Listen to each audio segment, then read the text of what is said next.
Okay, guys, so before I get into this episode, I gotta tell you guys about this amazing app that I found for podcasters. If you are interested in podcasting, never had a podcast before, know nothing about podcasting, I'm telling you, you want to download this app. It's called the Anchor app.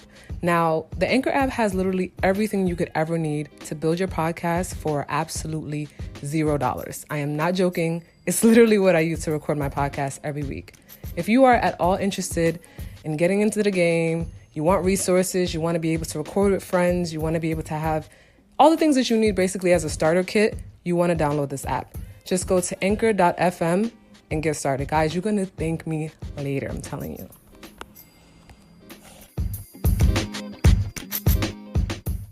Hello, beautiful people, and welcome back to another episode of the All Black Matters podcast.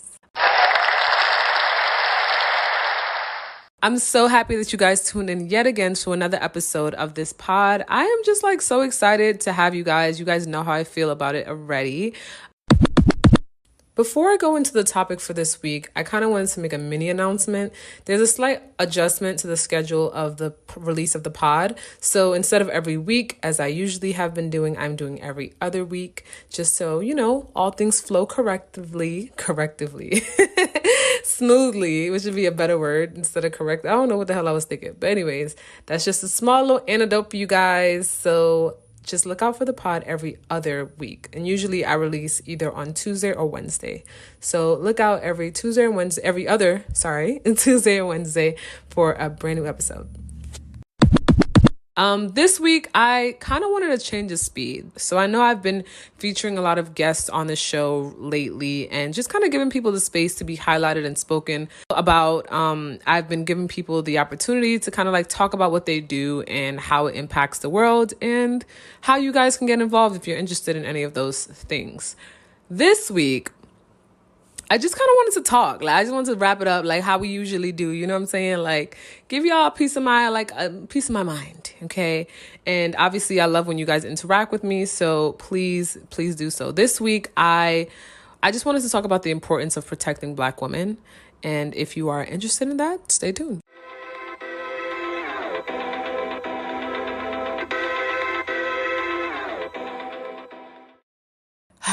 Now, this is a very sensitive topic for me personally as a Black woman, as someone who has felt unprotected because I am a Black woman a lot of the time, in a lot of different ways. More specifically with this conversation, I'm speaking about the protection of Black women by Black men, because oftentimes I think when we have this conversation, we are speaking more inwardly in the Black community, not so much outwardly. There might be elements as well that we're speaking, about other people and, in other environments. But I think that this conversation, first of all, is centered more so around the Black family, that dynamic, and what it means to be protected within that dynamic.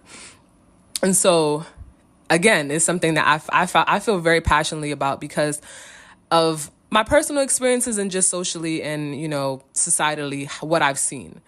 So with this conversation, there's so many different angles that you can take it in. And for me personally, I wanted to make sure that I touch on just the social impact of what it means to when we say that we don't feel protected, and just kind of breaking that down, as well as influence and as well as, personal interactions and how those three things kind of are tied together. Because I think a lot of times when Black women say, hey, I don't feel protected. Hey, Black men don't protect me. All of that kind of rhetoric.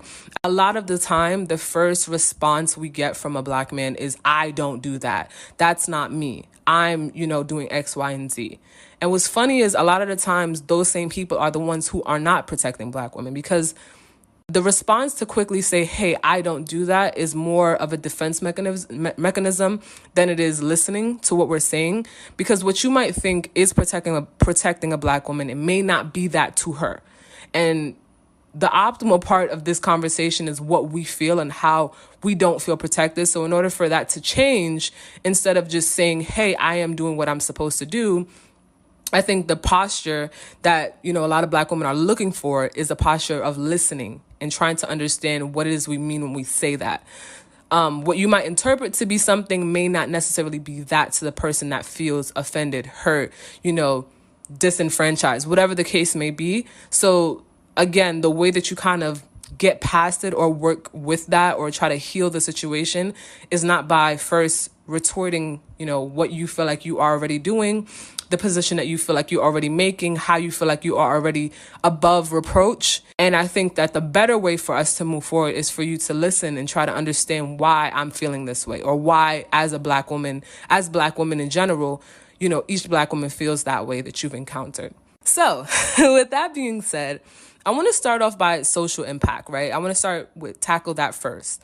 I think when we talk about the protection of black women from a social perspective and like how, just what we see in the media and in the world as a whole influences and impacts our feeling unprotected is just, there's such a number of ways. Let me stick within Black culture, right? We can go into the hip hop videos, child. But yeah, like if we go into hip hop culture, not in its origin, but somewhere along the lines, we have been portrayed, dark-skinned black women more specifically have been portrayed as sex symbols, but in a way that isn't empowering a lot of the times, or we didn't always feel like it was empowering when it started or when it, as it progressed, where we were just kind of objects for sex and that was it. And we weren't desired as, anything more than that. So when you look at that dynamic in comparison to the way that other races and other ethnicities were being propped up as trophy wives and etc. within Black culture, specifically in hip hop and in rap culture, you can see where that disparity and those feelings of not being protected or not being wanted would stem from, right? So if you look at a hip hop video, let's just a random line that comes to my mind, child. I want a long hair, thick red bone, right? Like it's not so much what he says, like how he wants to have sex with her or whatever the case may be, as much as he's desiring that. You didn't hear a lot of like rappers or artists say, I want a chocolate melanin, like, you know what I mean? Like curvaceous, beautiful, da-da-da-da. Like you didn't hear a lot of that rhetoric. A lot of the time it was, I want light skin, or I want mixed race, or I want long hair, or I want this and that. They wanted a lot of times back in the day, and sometimes even to this present day, they wanted a woman who had Black features and as far as body type, but didn't have a black skin, didn't have black skin, or didn't have, facially didn't look like a Black woman, right? So basically they wanted an ambiguous woman that had a Black woman's body.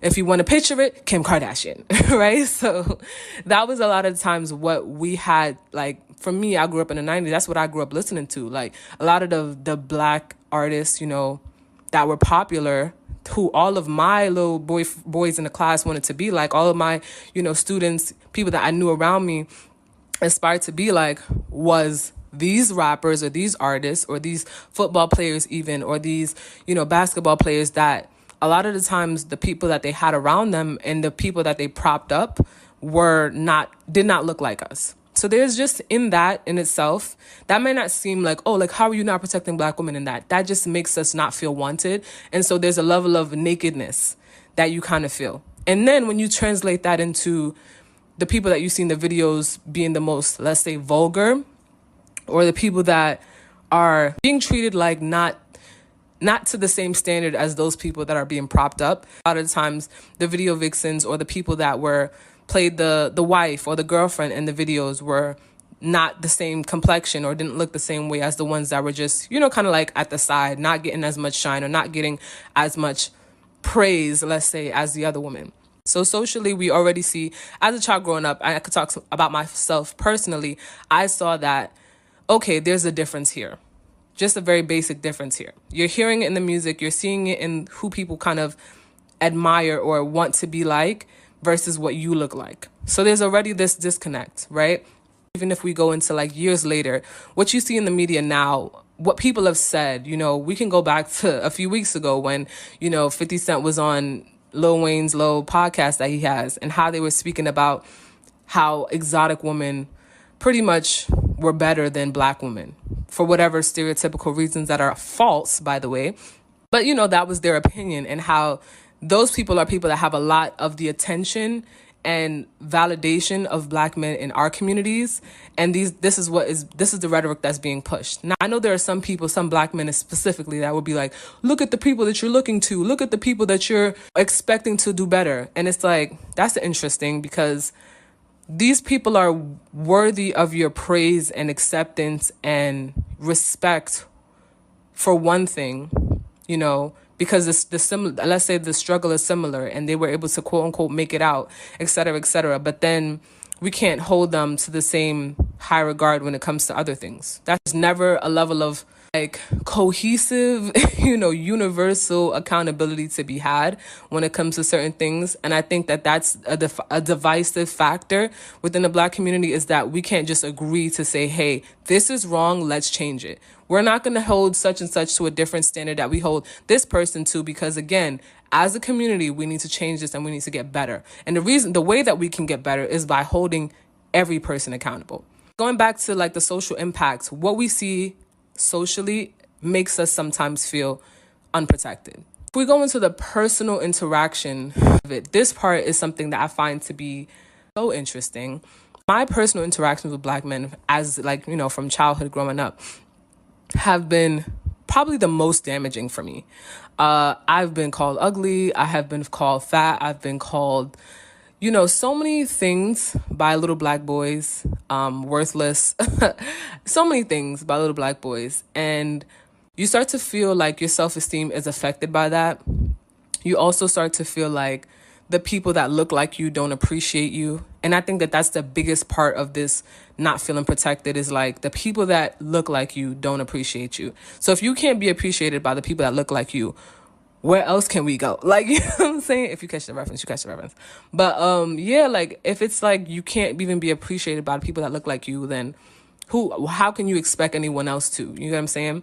So I mean, being spoken to in different kinds of ways, disrespected, called bitches and hoes and all of this stuff from very young, part of that is growing up in the inner city. But I think specifically more so in the black community, that kind of like harsh, I don't know, like just interactions that we've had from a very young age, especially being a woman, a dark-skinned woman, just feel more of the brunt of the fact that you're not accepted by these people. So there's that. Then you grow up, and then there's things that happen like sexual assault within the black community. A lot of the times by black men towards black women. And that's kind of like laughed off, or like, oh, well, maybe you should have done this. Maybe you shouldn't have dressed this way. Maybe you shouldn't have spoke this way. Maybe you shouldn't have been around these people. And it's like the blame or the onus is always then put on the black woman if she's assaulted, if she's molested, if she's abused. I've been sexually assaulted, and the first thing that came to my mind was, damn, like, should I have not been in this situation, or how could I have done something differently so this didn't happen to me? And it's crazy because even black women, will tell you, older black women like your mother or family members will tell you, like, you should not have done this, or you shouldn't be dressing like this, or you shouldn't look like this, when in reality, we should be holding black men or the people that have done this to us accountable. You get what I'm saying? And in my case, the reason why I'm saying black men, because in my case, it was a black man. So it's just like left to hold the burden of whatever happens. Physical assault.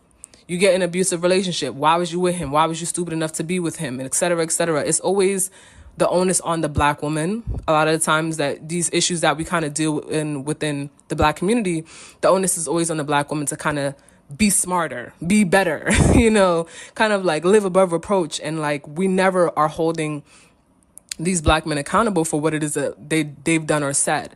Thing within the black community where we kind of feel like, ain't nobody got to be in my business. You know what I'm saying? Like, we keep the business in-house, or we keep the dirt in-house. And that also is very damaging. You know what I'm saying? So there's so many different aspects to look at this from. But just going back to like that personal interaction, that anecdote is like, a lot of black women that you would hear say stuff like, we don't feel protected, have had interactions personally with black men on probably more than one occasion where they felt like either the person that they're directly interacting with, or people, onlookers, people that are third parties, have not kind of came to their rescue.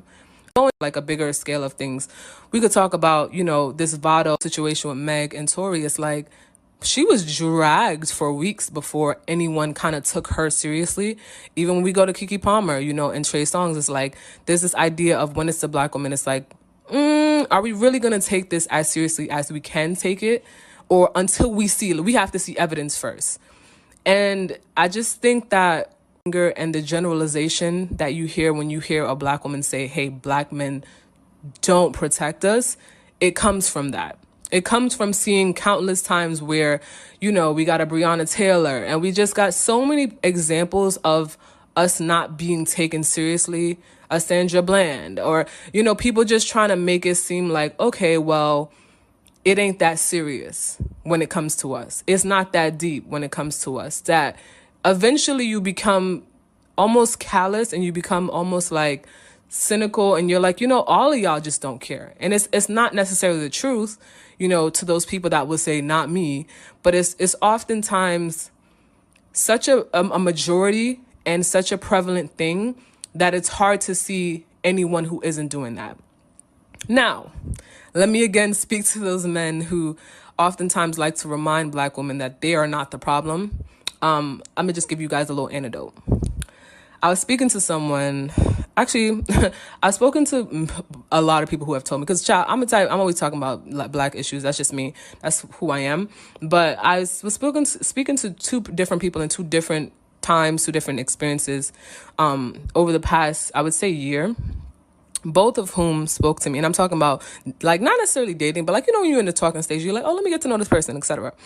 And both of these individuals told me at one point in time that they respected black women. They respected women. They're, you know, I was raised right, etc. In the first instance, I might have mentioned this on the pod before. In the first instance, the black man that told me that he respected black women, right? We got into a conversation one time where he spoke in detail about how in his country, and this is a whole nother added layer, but you know, I'm gonna go there because it's still black, right? In his country, he saw, you know, women being assaulted, and spoken to any kind of way by their husbands. And he thought about like, what's wrong with that bitch? What's wrong with these bitches? Because how could they stay in this situation? Because they're just stupid. Now, I'm sitting here listening to this man, right? And I'm looking like, you just now, not too long ago in this conversation, told me how much you respect black women specifically and how you value and, you know, you were raised right. But then you took your same face and fixed your same lips to tell me how you think that these women in this situation are stupid. I'm just trying to understand here. How do you respect black women? And one, you didn't even flinch to call us bitches. And two, you then went on to talk about how there's a lack of intelligence because of a situation that, again, they are not putting themselves in. They are not the ones putting hands on anyone. They're being the ones assaulted as in victims of assault. And you're then saying, you're fixing that same face to say how they are dumb. Cool. So explain to me how you respect black women and you protect us. That's literally the opposite of protection of black women. That's literally the opposite of what we need. But that same person would have said to me without flinching, I respect women. You know, that confidence. Another instance. Just because I think people like to say, yeah, I do this and I do that. And they don't even realize that some of the stuff that you do and some of the stuff that you allow around you, some of the things that you don't pull up your boys on, some of the things that you have seen family members do and you haven't like check them and say, hey, like, why are you speaking to her like that? Why are you interacting with her like that? Don't put your hands on her. Don't say that to her. That's not okay. You allow that, but then you the ones talking about some, hey, like, I respect black women. The black woman is the queen. I've heard so many times. I've heard that shit so many times. And it's like, but then when you look at the actions of this individual, they don't, you know, it's not being held true. Different example. I'm speaking to someone and he's telling me, yeah, you know, that's one thing about me. Like, I respect women. Like, I don't feel like, I think everybody should be respected. This person actually ended up speaking for a longer time.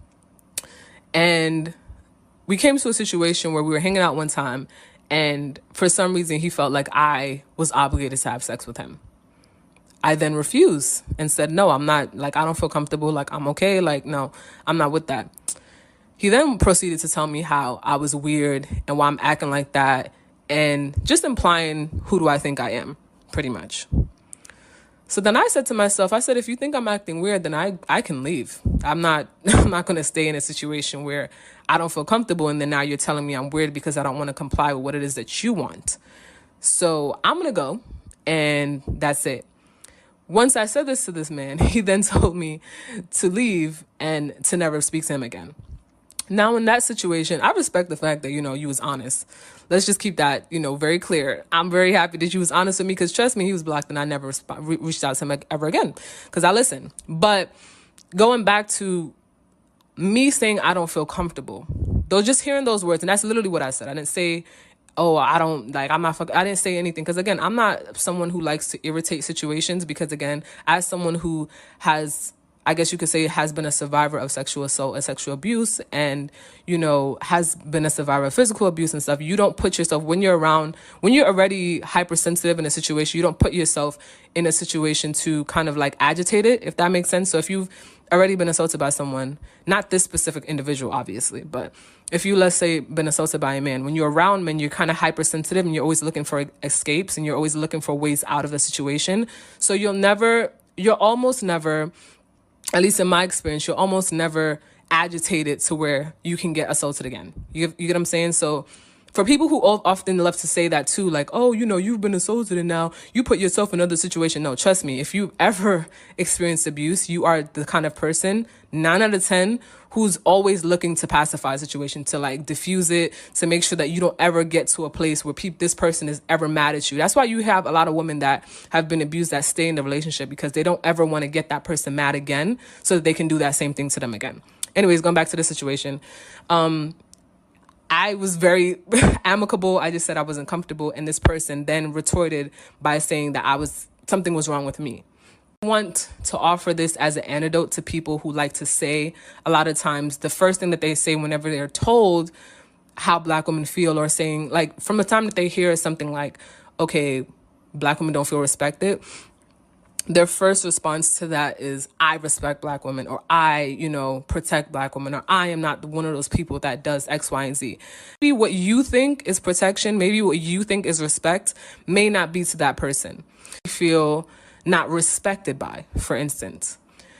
Just another anecdote. I'm just giving examples so people can get like an understanding. Because again, this is something that's really important to me. It's really important that people kind of hear Black women when we say this stuff, because it's just often dismissed. Okay, just a more recent example. I was listening to the Breakfast Club, not really the Breakfast Club, but the whole situation between Tory Lanez and Meg Thee Stallion that happened not too long ago. As a commentator, Charlamagne the God, and again, he's not someone that I find to be a super credible source, but he is someone who a lot of Black people, because he wouldn't be as famous as he is if nobody listened to him and if nobody agreed with him. Same thing for Joe Budden. A lot of times people are like, oh, but why are you looking to these people to do? I'm not looking to them, but a lot of Black men are, and a lot of Black men in the hood have the same rhetoric. So there's something to be said there. Anyways, going back, he comments on the situation between Meg and Tory Lanez, and he says a lot of things that I agreed with in terms of, like, he was a clown. He gave him donkey of the day. He was a clown, et cetera, da-da-da-da. This was wrong. This should have never happened. He goes on to say, oh, and I don't like this rhetoric that we're talking about, the black men don't protect Black women, because that's not true. Tory is one person. I protect Black women, et cetera, et cetera. Now, here's the thing with Charlamagne. Charlamagne has cheated on his wife countless times. The reason why we know this because he said it multiple times on his public platform. Not only that, but he's mentioned that his wife was the one at one point that had to kind of pull him up and say, hey, like, this is the list of women that you've been involved with while you were with me. And at that point, he's recollects saying, this is on a Breakfast Club somewhere, that point is where he was like, damn, like, maybe I need to change my ways. Maybe I need to stop, because clearly I'm hurting someone. It comes back to the conversation of accountability, because I think that that's another thing that just needs to be had. Like, the biggest issue I feel like a lot of times women have with men in general is that level of accountability. Like, if you've done something that has been fucked up, regardless of what it is, be accountable for that. I'm not saying relive it every 5 minutes, but if a conversation has to come up where we're talking about, in this instance, the protection of Black women or the respect of Black women or listening or, not cheating or whatever it is, just be like, yeah, you know what? I did do that. You know what I'm saying? I hurt someone as a result of me doing that. Let's be fully honest about it. Let's be fully honest about it. And that's why I stopped. Now, I'm not saying he hasn't said that, but what I'm saying is for you to then say you protect Black women without then acknowledging that. Maybe that's just me, that I wanted to hear that in that moment. I may have not protected Black women in the past. I may have not done X, Y, and Z, but I am making my efforts to do that. So now, what he said sounded more like, listen, I'm doing what I got to do, so y'all ain't talking about me over here. And it's like, that's literally a part of that's literally, what we're talking about, is that most of the time, in my experience and the experience of the people that I know, when we've had these conversations, that's what we get back. That's what we hear. Yeah, that may be them over there, but you see over here, I ain't doing that, so that don't apply to me. It does apply to you because you have friends. Even if you are literally the angel of the friggin' universe, even if you are literally doing everything in your power, to keep Black women to feel protected, to enhance and enrich Black women, like, you have friends who don't. I'm sure, because it wouldn't be the majority if it was something that was an anomaly. You get what I'm saying? We wouldn't all be saying the same thing if it was just one or two people. So clearly it's more than just you who is doing the right thing. We need to look at your friend group. We need to look at the people that are around you. Charge them, talk to them about certain things that they say, how they treating their daughters. Are they there for their daughters? Even that, you know what I'm saying? Are you protecting Black women? Are you seeing your daughter often? Are you able to nurture and provide for her? Are you being a dad? Like, it's not just one thing. It's not just saying, oh, if I see a woman getting hit on, I'm not going to let that happen. That's beautiful. We love that. Support it 150%. But let's take it a little bit deeper. What about your little cousins? What about your nieces? How do they see you? How are you bringing women in and out the house? What are they being introduced to? You know what I'm saying? In their youth. Because they look up to a lot of these Black men that are doing a lot of fuckery. Let's be quite honest. Whether that be in their household, with my father, like for instance, in my household, like seeing how my father interacted with my mother. That's an example of how we expect to be treated as we get older. If you're not protecting her, how the fuck I'm supposed to feel? You get what I'm saying? Like, you just have to think a little bit deeper about your interactions on a whole level. You get what I'm saying? Not because you think in this one pocket you're doing quote unquote the right thing, does that mean that you're exempt from the conversation and that you're doing everything right? Think a little bit deeper about how you're interacting with people that are not in your immediate household. That woman giving her up to kind of like have to do everything on her own. I just want us to think about what it means a little bit deeper. I think that one thing I can say is that in social media now, I think because of the whole Meg Thee Stallion thing, the conversation is resurfacing, and the, Keke Palmer with Trey Songz and a lot of other situations, the conversation is resurfacing. Back to the whole Lil Wayne and 50 Cent thing. He has a Black daughter. I'm talking about Lil Wayne. And she was kind of like, she loves herself after that. Imagine what that had to feel like to have your dad on a friggin' talk show or on a podcast, kind of like being a part of the dismantling of who you are as a person. Do you not see how that's damaging? Like, we have to hold everyone to the same standard. You know what I'm saying? And when we have the conversation, we have to listen to how people don't feel protected in order for us to protect them, right? Should be every person in the community kind of like doing their part. And sometimes you will find like Black women would tell other Black women like, you dumb for that. Or, it's just like this self-loathing or this self-infliction of like guilt and hurt and trauma and pain, because we've kind of had to hear that rhetoric so much, Like you would hear people sometimes, you hear from your mother, girl, don't do that because da-da-da-da. And it's like there's a level of protection that comes with that, because you kind of feel like I'm just trying to survive, survival mode. But I think having this conversation with your family members, with your friends, with your guy friends, with people that you encounter, in certain environments, obviously, I just think it would be very beneficial. You can kind of like come together on this The same way we were able to kind of come together on the Black Lives Matter, maybe not every single person, but I think majority wise, we were able to say, hey, this is an issue. We're going to be holding people accountable for this. This is even getting out into government where we're like, hey, like, we need change. I think the same thing should be said for, the protection of Black women, so that we can kind of get the ball rolling in a positive way.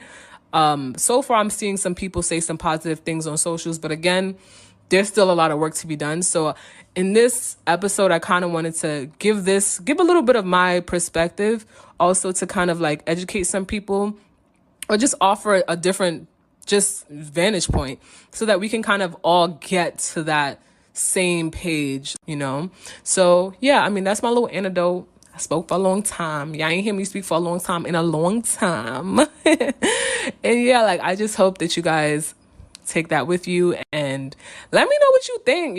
Let me know how y'all feel about this. I shared a lot today and I kind of want to hear what you guys' thoughts are. If you have any stories, if you have any feelings, how have you felt if you are a Black woman? How have you felt if you are a Black man? Talk to me, let me know. And yeah. Thank you so much again for tuning in to the All Black Matters podcast, y'all. I enjoy this. I know this was a little bit of a deep one. It's always deep with me, though. Y'all know that. All of the, places where you can reach the Black Matters podcast will be in the description. But in case you just don't want to read, it's called All Black Matters Podcast on socials. And also you can email allblackmatterspodcast@gmail.com, and you can reach out to me. Tell me if you want to be on the show. Tell me how you feel about everything that I spoke about, and have a beautiful rest of the week.